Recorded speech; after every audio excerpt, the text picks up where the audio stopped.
So, we have seen cases where it is required for us to differentiate with respect to vectors, with respect to matrices, etc. So, this is often encountered in signal processing.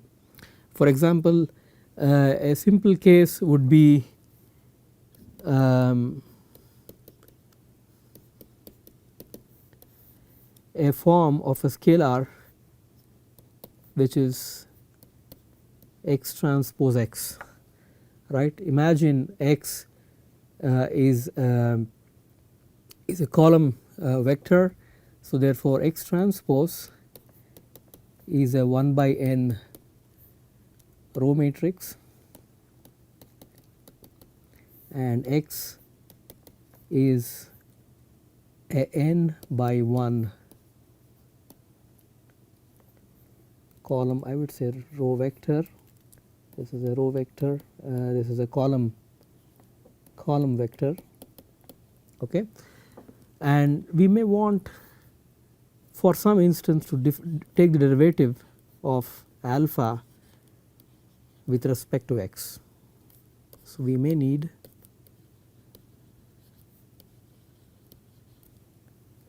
d alpha by dx. So, how to go about problems of this form, and this is particularly useful when we deal with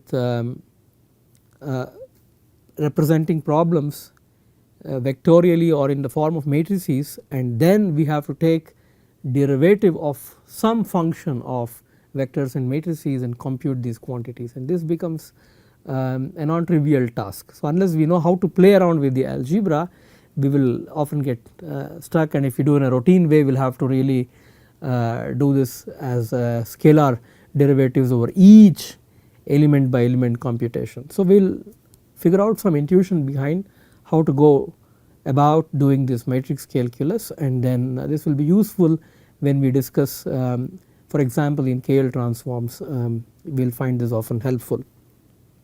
Okay, this is an old concept, nothing really new, but I would like to give you some idea here. So,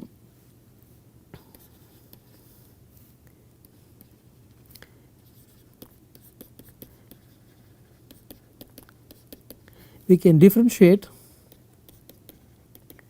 matrix quantities with respect to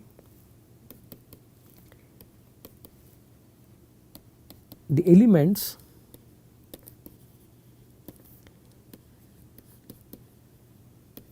in the reference matrices, and often this is done using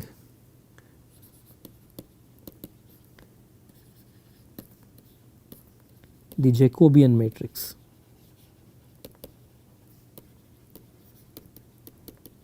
So, there are certain conventions.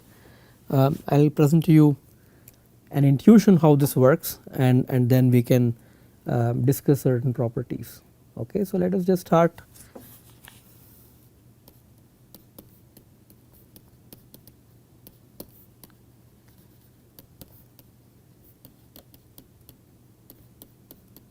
With an example. So, consider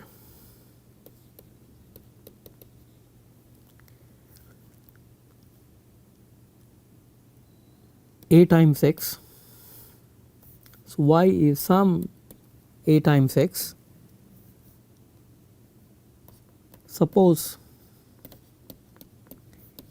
A is a 2 by 2 matrix and x is a column vector, and this is a suppose 2 by 1, right. So, let us just compute these quantities.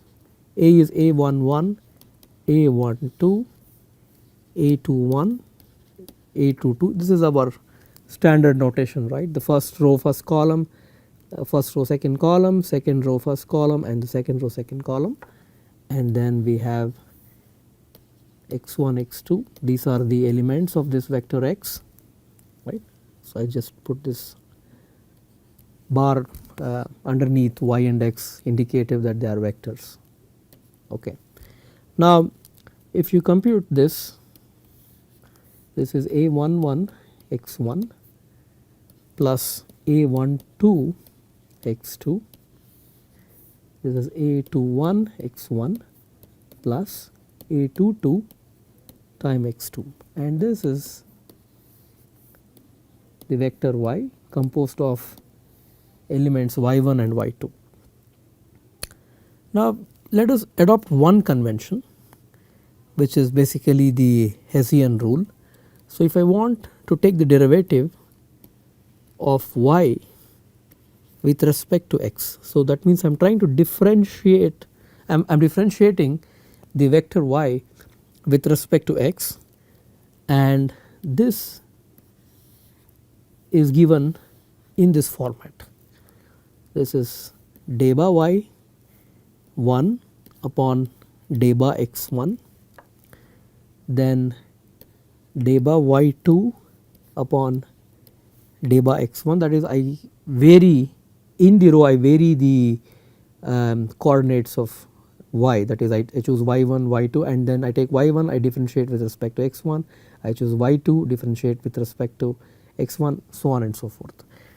Similarly, the second row I look at y1, take the derivative with respect to x2, then look at y2, take the derivative with respect to x2, and you may really question, I mean, should I go this way? You do not have to. For example, if you look at a different format, then you can take y1 deba y1 by deba x1, you can choose deba y1 upon deba x2, and so on and so forth. So, this is a different convention. So, there are two different conventions.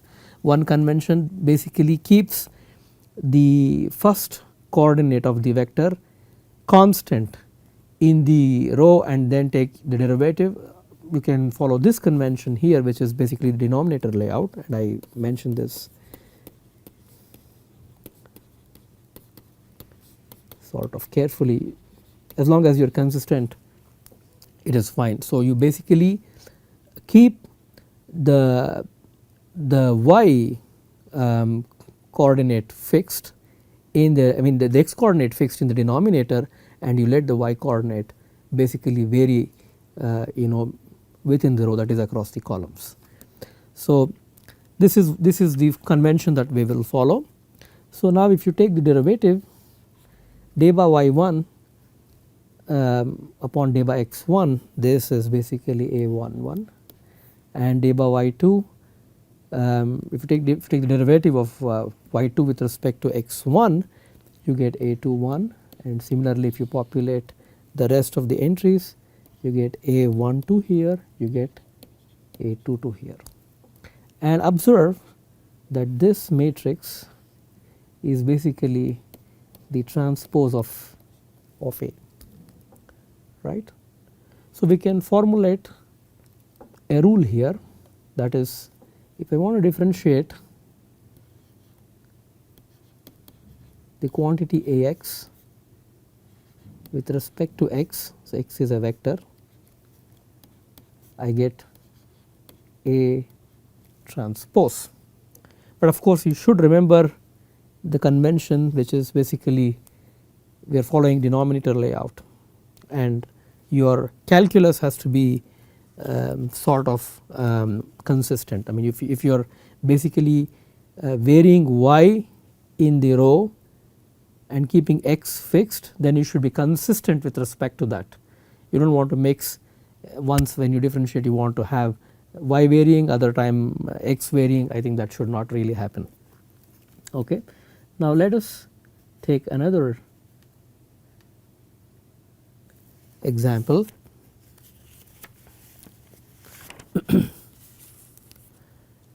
This would be a good example for us.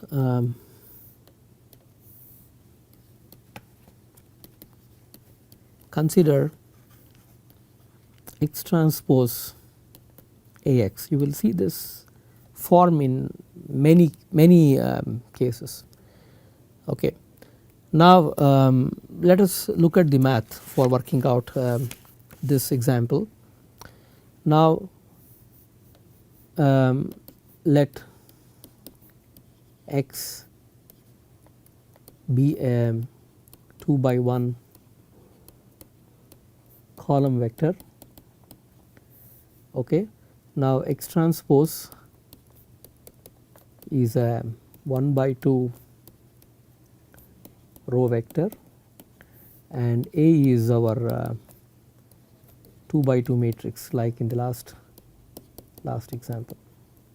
So again this is a scalar, x transpose Ax is a scalar, like possibly think about x transpose x is a scalar. I mean if you just multiply instead of x transpose x I have x transpose Ax, and this is a scalar. You will find this form, this quadratic form, in many signal processing applications. So let us just get an intuitive feel how this works. So suppose we are interested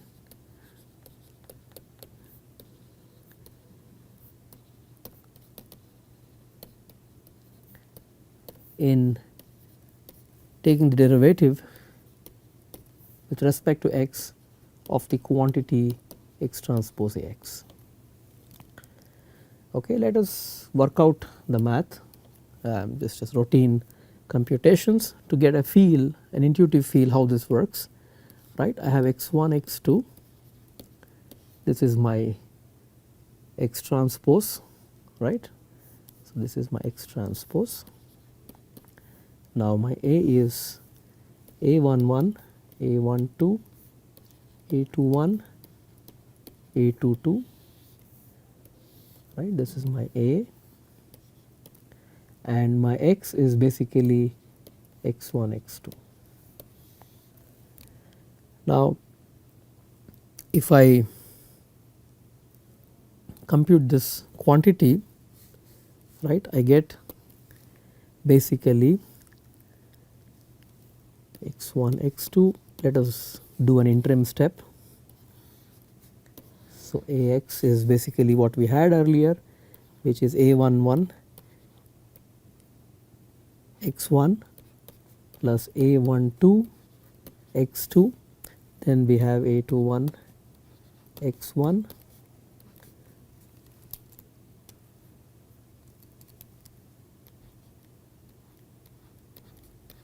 plus A22 x2, right.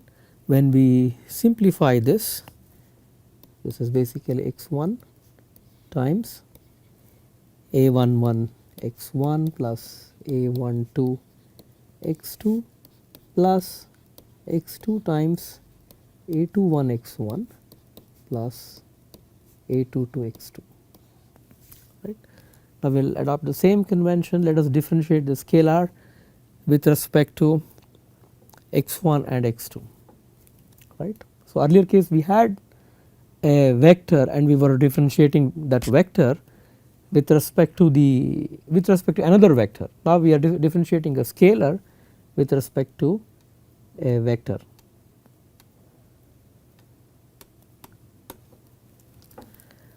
Now derivative of x transpose Ax by dx. So this can be done as follows. This is basically derivative of, so let me call this quantity here the scalar as eta, just for convention. So this is basically eta here. Okay. So now we have d eta by eta by deba x1, and then you have deba eta upon deba x2. If you work out this carefully, you will end up with the following. This is going to be 2 times A11 x1 plus A12 x2 plus A21 x2, and then you have the other term which is A12 x1 plus A21 x1 plus 2A22 x2. Now let us try to rearrange this.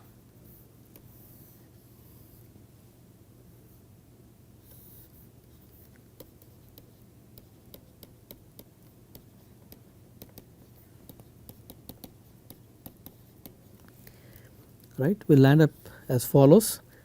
We have A11, A12, A21, A22. You can just verify this, that it is going to be of this form.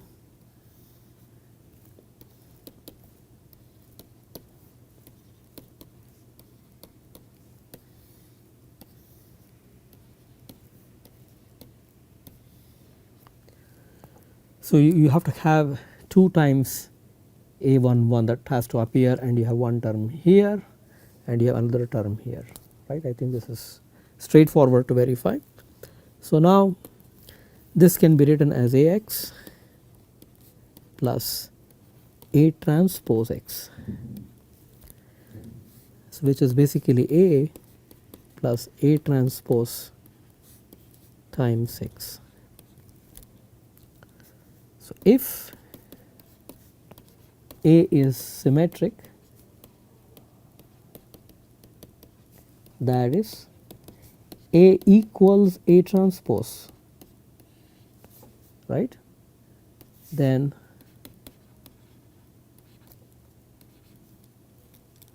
derivative of X transpose AX with respect to X is going to be 2 times A times X. So I think it's a standard result. Now you will find this form very helpful when you deal with calculus. I mean, I just gave you an intuitive feel how you can do this for a 2 by 2 matrix and a 1 by 2 vector, and you can sort of generalize this to A, which is an n by n matrix, X being a n by 1 column vector, and X transpose being a 1 by n row vector, and the results are pretty straightforward. Okay. So let us see one other case. I will give you an example again. Consider another example where I want to take the derivative with respect to X of some product of 2 vectors u and v, right. So let us form this scalar which is u1 u2 times v1 v2, right. You could call this possibly u transpose, following the same convention that we followed, right. Now eta in general is say u1 v1 plus u2 v2. There are 2 different vectors. Now if you are interested in taking the derivative with respect to X of the scalar eta, then you will end up with the chain rule as follows, right. So it is u1 deba v1 upon deba x1 plus v1 deba u1 upon deba x1 plus u2 deba v2 upon deba x1 plus v2 deba u2 upon deba x1. So just carefully observe that I kept this x1 fixed throughout in the derivative, right. I assumed this form. So this is basically the denominator layout. Now the second term of course would be u1 deba v1 upon deba x2 plus v1 deba u1 upon day by x2 plus u2 day by v2 upon day by x2 plus v2 day by u2 upon day by x2. So, if you rearrange the terms carefully, right, let us try to do that.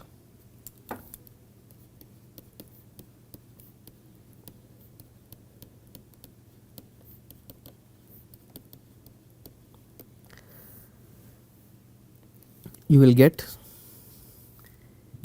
day by u1 on day by x1, day by u2 on day by x1, day by u1 upon day by x2, day by u2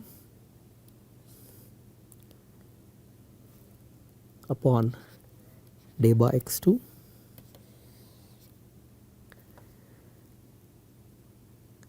and then you will have a vector v1 v2 here. Similarly, you will have one more matrix. As you can similarly imagine, this is going to be the vector u1, the vector u comprised of u1 and u2, and you can think of day by v1 upon day by x1, day by v2 upon day by x1, day by v2 upon day by x2, and day by v2 upon day by x2. This is v1 here, day by v1 upon day by x2, day by v2 upon day by x2. Okay, so this is basically written in the form day by u upon day by x times v, the dot product times v plus day by v upon day by x times u. Of course, we have to see that this is not the dot product, it is just a normal multiplication. Okay.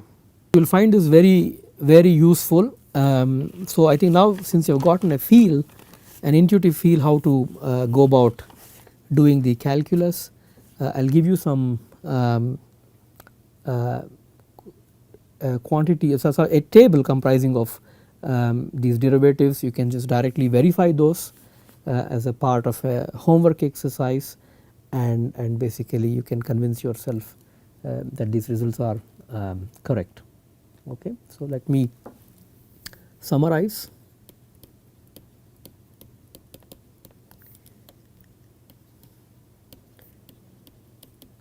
Some rules of matrix differentiation. Okay. Now, let us see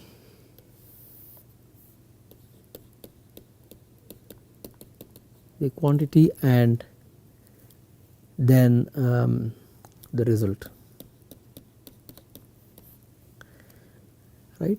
First is a is a constant, that is not a function of x, and if I am interested in day by a upon day by x, the result should be 0. Then we saw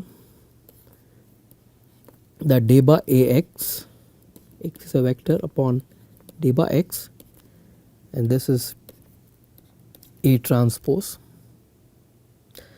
and you could do the other way around, you could take x transpose A, right, that is another possibility. If you did day by of x transpose A with respect to day by x, you should get A here. Okay, two different variations, A and B. Then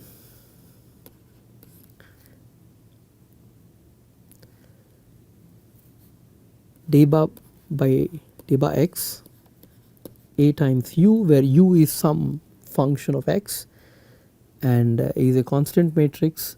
you get day by u upon day by x times A transpose. Then we have this important result, day bar of x transpose Ax upon day by x.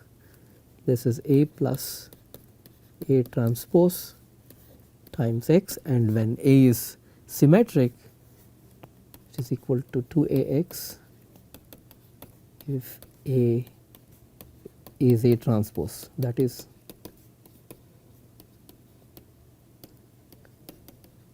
for symmetric matrices.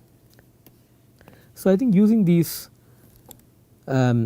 basic rules for doing matrix calculus, it is very easy for you to take a derivative of a scalar with respect to a vector, scalar with respect to a matrix, and so on and so forth. And we will explore these results when we discuss some optimization that requires taking derivatives of certain quantities with respect to vectors. Okay. So, with this we conclude some basics on matrix calculus that is required for your mathematical methods.